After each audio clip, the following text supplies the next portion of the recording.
Hello. A voltage drop in a power circuit is considered to be a bad thing to happen to such circuits. Controllers, on the other hand, are devices responsible to control the voltage and preserve it as much as good. How do they do that? I know who to ask.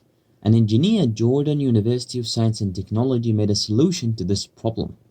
He named his project grid forming. Let's ask him directly how his project works. Hey engineer, talk to us about the solution. The project is made based on IEEE paper. Our supervisor, Dr. Sahir Batran, gave us to implement it to solve such problems. I am Mustafa, by the way. I will walk you through this project. Let me start.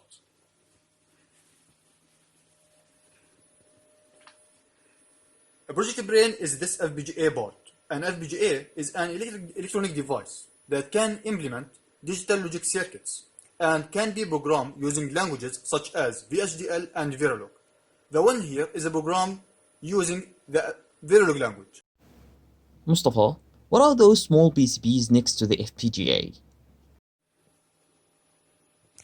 Oh, nice notice.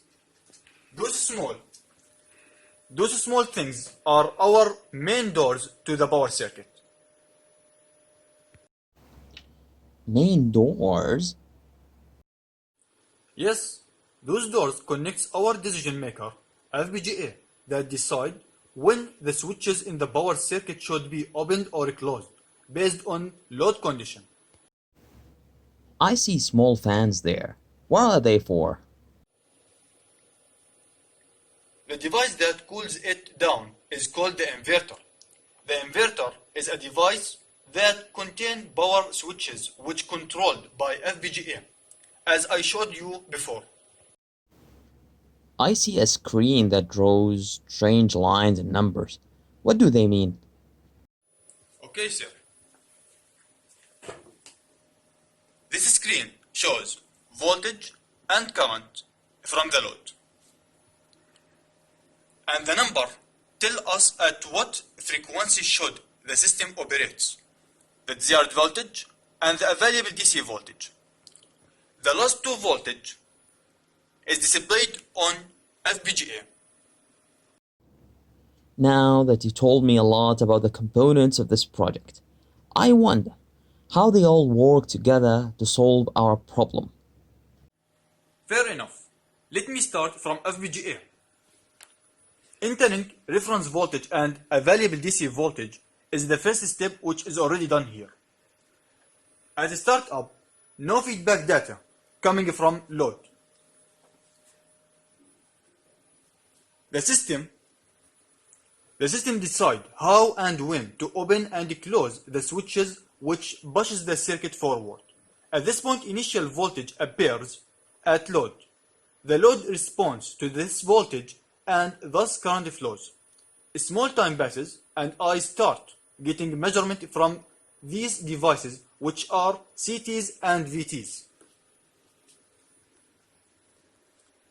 These measurements are then sent to analog to digital converter, which convert it to a language that FPGA can be understand. The FPGA read this data and make a new decision based on it. A new opening and closing intervals are the decision of the FPGA, which controls load voltage by rising and or lowering it according to CTs and VTs measurements. And this cycle repeats itself over and over again.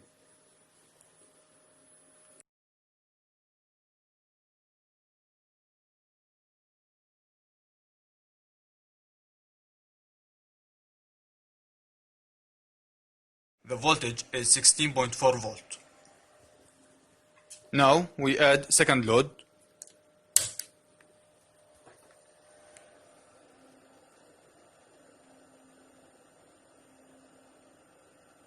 The new voltage is 14.4 volt.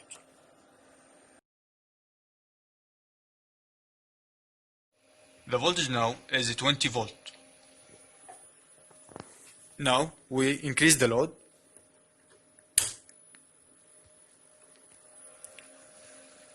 the voltage is still 20 volt.